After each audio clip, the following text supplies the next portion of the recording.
Hi everyone, I'm Jerome and I'm walking 1000 miles this year.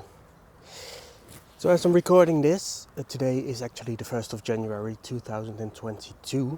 So let me start by wishing all of you a very happy new year. So first things first, just to start off, where am I now? Well, obviously I'm right at the start of the challenge. So my mileage at the moment is exactly 0.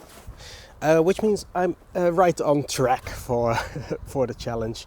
However, that must mean that at the end of this day I should be at 2.74 miles, which I'm pretty confident I will reach today.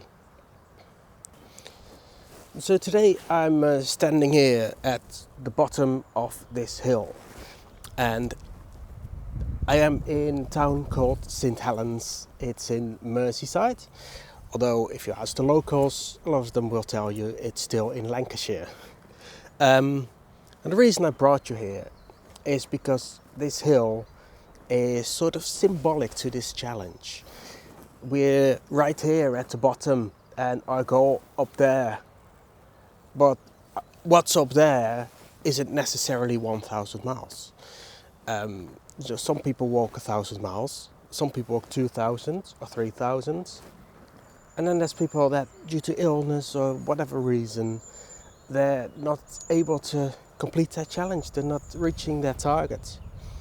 And that's all fine, because what's up there, like I said, it's not the target. That's not the final mileage. That's the end of the journey, and wherever that may be. And it's not important what's up there. What's important is all these steps in between here, the journey. So that's why I'm making these videos this year, to take you along my journey to 1000 miles. I did this challenge last year. I started on the 6th of January actually in 2021. And you may be wondering, did I reach my target? Did I make it? Did I make the 1000 miles? Well, yes I did. Only barely. I finished at 1011 miles, but that's still the target that I went for, so I did make it. I will tell you a little bit more about my journey from last year in this video. But for now, I think it's time that we're gonna go up this hill and have a look, see what's up there.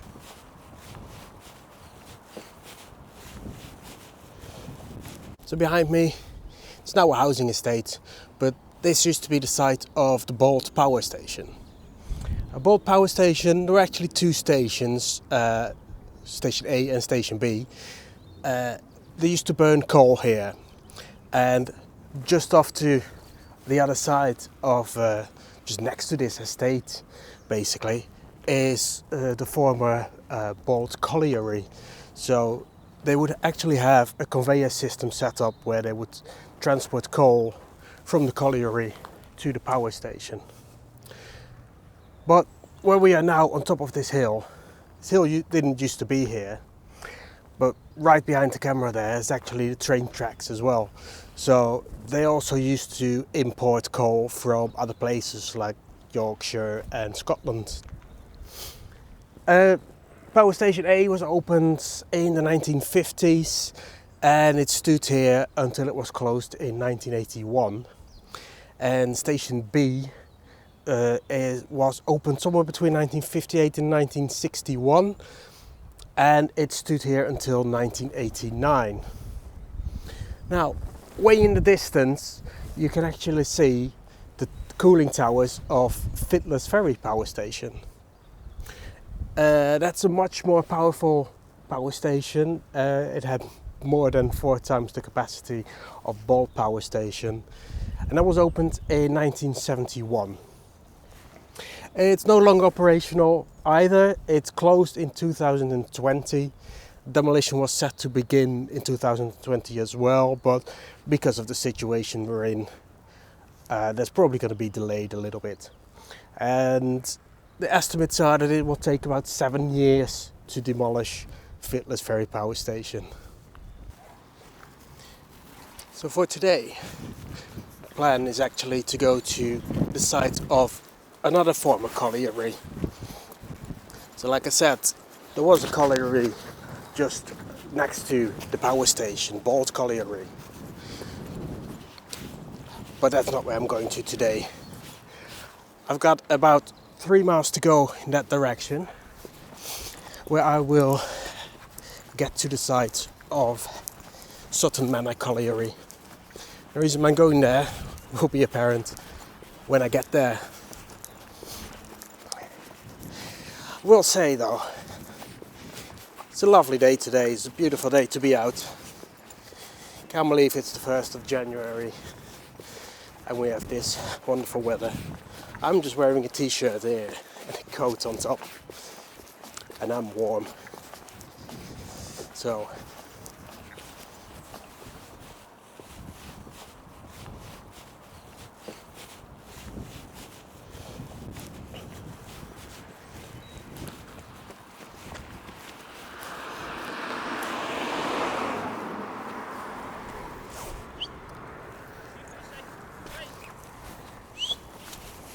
being chased by a dog at the moment. Someone just walking the dog over this farm field, which is rather muddy, I must say.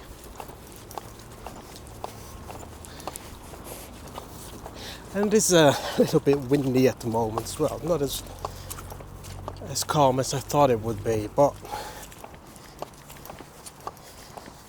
it is winter, so I suppose it's... So if you're not familiar with the Walk 1000 Miles Challenge, it's organised by Country Walking Magazine. And the goal is, well, the challenge is to walk 1000 miles in 365 days.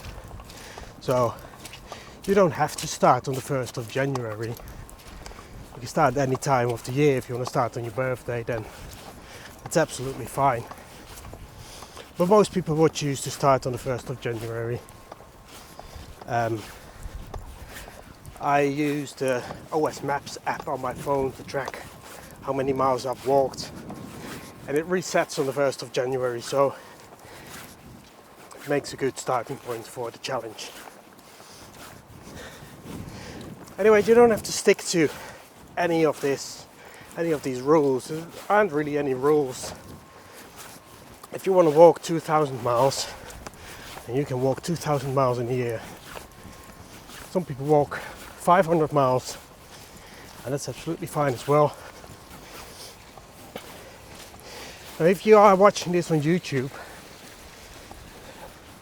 there is a Facebook group associated with the challenge. We'll link it in the description so you can have a look for yourself. It's called Walk 1000 Miles. Pretty obvious. I've got the sun in my eyes. I can't see what I'm filming here. So yeah, 1000 miles in a year. That equates to 2.74 miles every day. And that's not that much. If you walk 3 miles a day, then you walk over 1,000 miles in a year. So 2.74 miles. If you don't know what that is, if you're a metric person, that's 4.41 kilometers. And if you're an imperial person and you don't know what 2.74 miles is, I broke that down for you as well. So that's 2 miles, 5 furlongs, and 202 yards, give or take a yard, every day. And in metric, that's 4 kilometers, 410 meters. So it's not all that much, and most people will actually walk more than that. So I started doing this last year because I had just started a new job, and I would walk to work.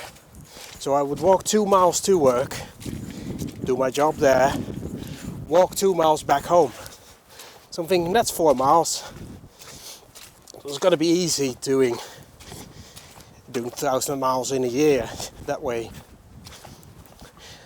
Obviously I wouldn't be walking on days off, so But I thought it would cancel each other out. I walk 4 miles some days, and then there's like 2 or 3 days in the week that I'm not walking at all. So that's gonna cancel out. It didn't cancel out. And I must say, I wasn't in a very good position anyway. For most of 2020, I hadn't walked anything at all. And I wasn't well either. So I wasn't in a position where I would go on my days off.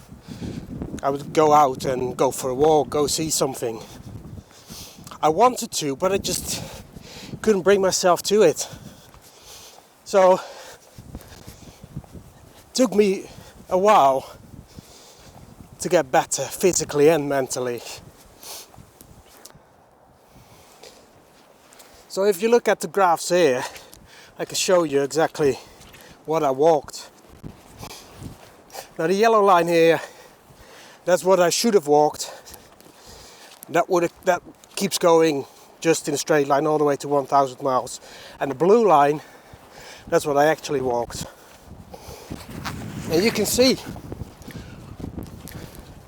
for the first few months, I was just keep getting farther and farther behind. And if I kept going like that, there was no way I would have made it to 1,000 miles. But then, in September, I realized I'm not going to make it. And I set out this challenge to push myself to do something. So I needed to push myself in September. And you can see it's going up. And then finally in December 15th, 2021 is the day where I finally got back on the yellow line, and I finally got back on track. And from there on, I made it with just a few days to spare. 28th of December 2021, that's the day I passed 1,000 miles. I will say, I didn't start until the 6th of January last year. That's when I heard about the challenge, and I already was at work, so I probably walked about 8 or 10 miles more than the final count I've got of 1,011. But because I didn't measure it, it would have been a guess, and I didn't want to do that. I just wanted to go just of what I measured on my phone with the OS Maps app. That's my mileage. And obviously I walked more in work. Whenever I go to supermarkets, I walk through the supermarket, and I don't have my GPS on. So I do walk more. But I don't count anything unless I've recorded it on my phone. Now today, like I said, from where I started at the hill to where I'm going, sort of Manor Colliery, that's about a 3-mile walk. But I had to walk a few miles to get to where I started, and I will have to walk a few miles to go back home from where I finish. So if you think you want to join the challenge and walk 1,000 miles for yourself, go for it. Just go and find the Facebook group, because it's probably the friendliest Facebook group in the world. Very supportive. It really doesn't matter if you walk 1,000 miles or if you walk 12 miles a day, if you walk 1 mile a day. People are really, really supportive in there, and everyone will do their best to get you to that 1,000 miles as best as they can. Some subgroups as well, so for your local area. If you're not in the UK, you can still join. There are plenty of people in America, in Europe, so it's not limited to the UK. I'm not sure yet. I don't have any plans or any specific plans for what I'm going to do this year, where I'm going to walk. I have some ideas, but I will need to work them out, and I'm not sure how feasible some of the ideas I have are. Just have to catch my breath here for a second. I'm on a bit of a better path here now, but the other one, that was very muddy path. Shoes are covered in mud. Got mud on my trousers. Don't think I have that much more to go now. And like I said, the path that I'm on now seems to be in a bit better shape. But that was a trek and a half going through that mud. Oh. Can have a cup of tea right now. Didn't bring anything with me.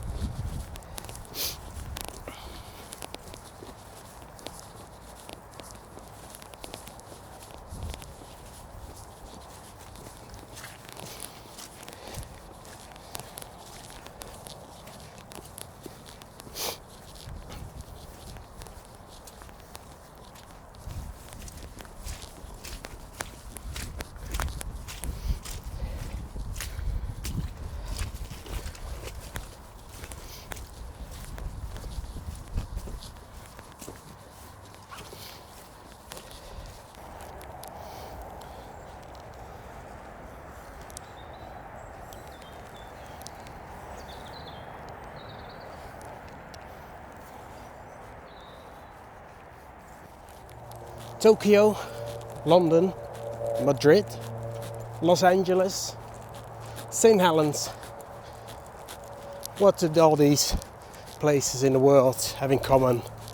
Well, all these places have a statue or a monument created by the same artist. And the artist's name is Jaume Pensa. Spanish artist, and he was commissioned in around 2005 to make a monument for the town of St. Helens, and it was to be placed here on the former Zoetermeer colliery. It was part of a Channel 4 documentary program called The Big Art Project. So the whole thing is documented, and the video is actually still available. It's on a video sharing website called Vimeo, and you do need to be registered to the site to be able to view it. But it's fairly interesting to watch. The statue itself was finished in 2009 and is made out of concrete and Spanish dolomite. So chosen because it's really white and really reflective as a contrast to the black coal that used to be mined from this site.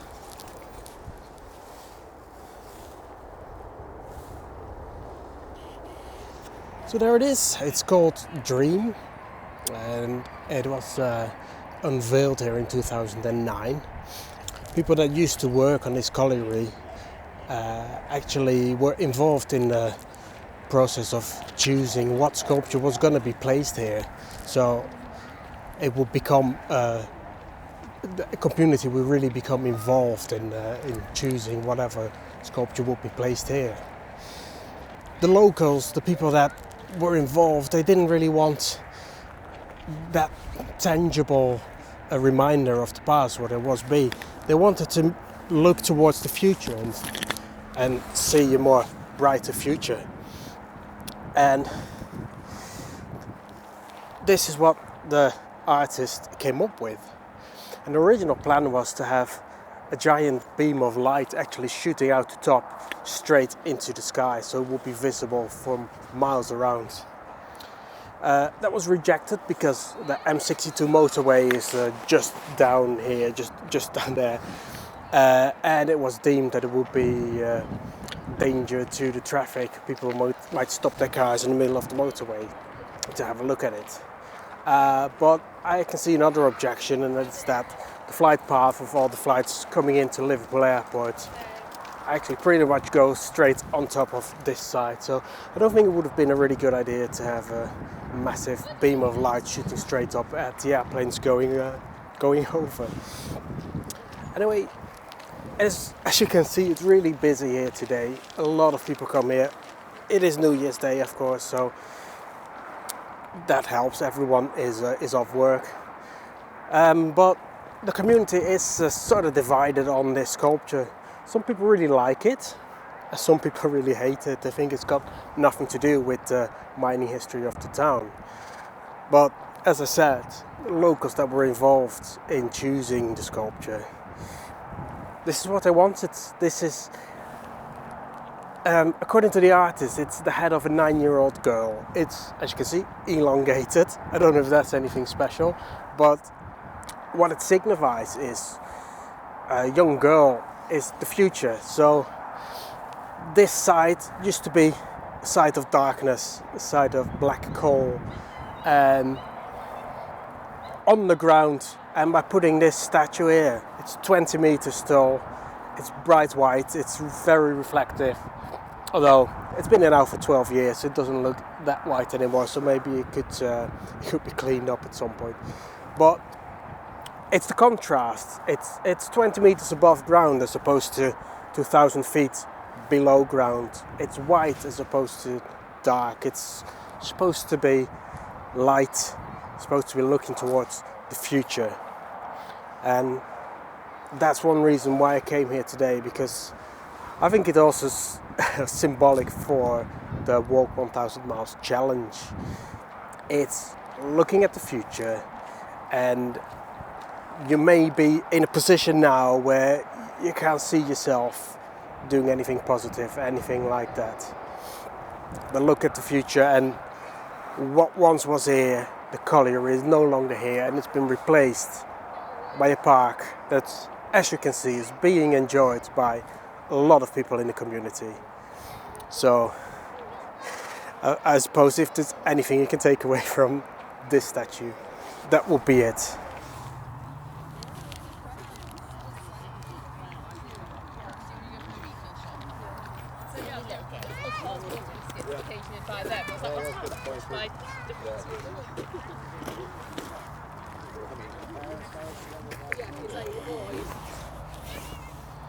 Well, that's the first walk of the year done.